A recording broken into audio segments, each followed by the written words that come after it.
Good morning বন্ধুরা, শুভ সকাল।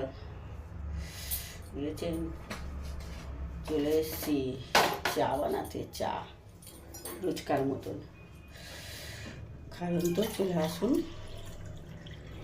দেখুন জল মেপে মেপে দিই,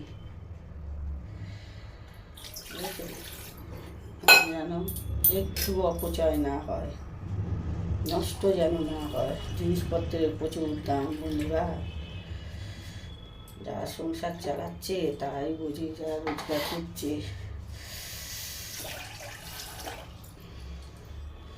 এই জন্য কোনো জিনিস এখন অপচয় করা যাবে না।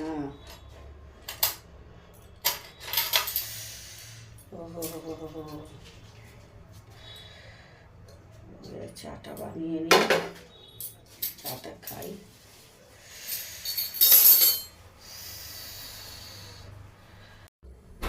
ওই যে জলটা হালকা গরম হয়েছে, চা পাতাটা দিই। হ্যাঁ, এই যে চা পাতা দিলাম। যা জলটা নিতে দেখেছেন, আজকে ভুলে গেলাম, একটা ভুল করে ফেলেছি। কি বলুন তো, কমেন্টে জানাবেন তো। হ্যাঁ দেখেছেন, পেঁয়াজি বলে দিচ্ছি, চিনি দিয়ে ফেলেছি, দিচ্ছি।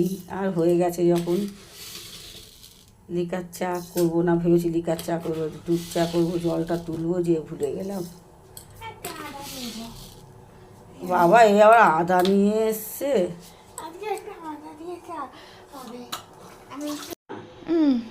এই যে আবার আদা থেতো করলাম, ঠিক আছে। একেই তো জল নিতে ভুলে গেলাম আমি।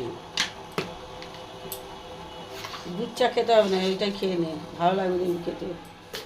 যখন এরকম করা হয়ে গেছে, আর এতে দুধ দিচ্ছি না। আদার মধ্যে দুধ দিলে কিরম যেন একটা লাগবে। খাবি? হ্যাঁ, ভালো লাগে। তুমি তো সবেতেই হ্যাঁ, সবেতেই হ্যাঁ।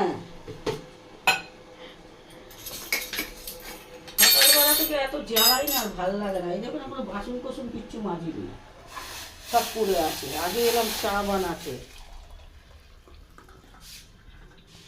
চা না বানালে যেন বাসি নাড়িটা কেচেই রান্নাঘর তো পরিষ্কার করে নিয়ে ওই দিকটা যাইনি, বাসি নাড়িটা কেচে এসে আগে চা বসালাম।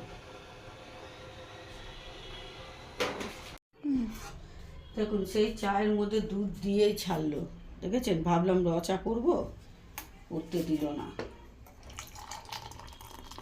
মালকিন বলুন, মালকিনরা যা বলবে তো, ঘরে ঝি চাকরদের তাই করতে হবে না।